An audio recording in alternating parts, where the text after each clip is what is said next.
तर पहा विद्यार्थी मित्रांनो, आपण या ठिकाणी क्लासचा भाग बघतोय अंडरलाईन केलेल्या वाक्याचा, किंवा आपण इथे अंडरलाईन केली नाही अजून, त्या वाक्यामध्ये आपण अंडरलाईन करूया. या ठिकाणी आपल्याला अंडरलाईन, आता तुम्हाला माहिती आहे सगळे क्लॉज आहेत ते वेळेला चालू झालेले आहेत, त्यामुळे ते वेळेला अंडरलाईन करू आपण. I know where my friend lives, I know the place where my friend lives. नंतर I go where my friend lives. Where there is a will there is a way. इच्छा तिथे मार्ग. Granny sent money to the hospital where grandpa had been admitted. आता पहा या ठिकाणी पहिल्या वाक्यात आपल्याला क्लॉज ओळखायचा आहे. अजून एकदा तुम्हाला थोडीशी मी रिव्हिजन करून घेतो. नाउन क्लॉज कसा ओळखायचा? Noun clause functions has a subject, object, complement, object of preposition, object of infinitive, object of gerund, and as indirect object in the sentence. Sometimes opposition to noun or pronoun. Noun clause असतं वाक्यामध्ये कर्ता म्हणून येतं, कर्म म्हणून येतं, पूर्ण वाक्यात कर्म ऑब्जेक्ट म्हणून येत असतं, किंवा ज्या प्रश्नाला वाटणे प्रश्न विचारायचा ते उत्तर मिळतं. म्हणजे जर अंडरलाईन केली तो सोडून मेन वर्ब काय आहे? नो आहे. तुला वाटणे प्रश्न विचारा, व्हॉट आय नो, मला काय माहित आहे, वेअर माय फ्रेंड लिव्स. हे वाक्याचे सब्जेक्ट आहे, वर्ब आहे, पूर्णपणे वाक्यामध्ये हे ऑब्जेक्ट म्हणून आलेला आहे. आणि ज्याचं फंक्शन ऑब्जेक्ट असतं तो क्लॉज कोणता असतो? नॉन क्लॉज असतो. आणि पहिलं उत्तर हे नॉन क्लॉज आहे. सेकंड बघूया, I know the place where my friend lives. हा क्लॉज कोणता आहे?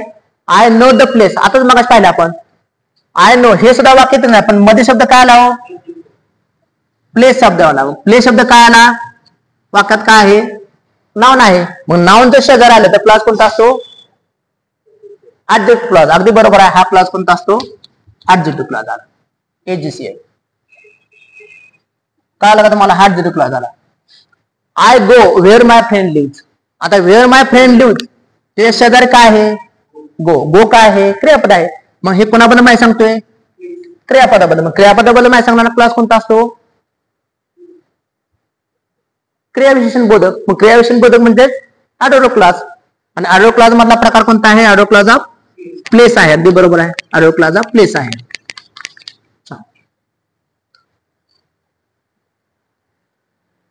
आता या ठिकाणी सांगा, go where there is a will there is a way. इच्छा तिथे मार्ग. इच्छा तिथे मार्ग. सांगा या ठिकाणी इच्छा असेल तिथे मार्ग असतोच. इच्छा तिथे मार्ग. वेअर दे कुठे येते? वेअर. मग हा सुद्धा हा काय आहे? ऍडवर्ब क्लॉज ऑफ प्लेसच आहे. जिथे इच्छा असेल तिथे मार्ग असतो. मन म्हणताना आपण म्हणीचा अर्थ आपण वेगळा करतो. इच्छा असेल तर मार्ग आहे, पण इथं अर्थ काय?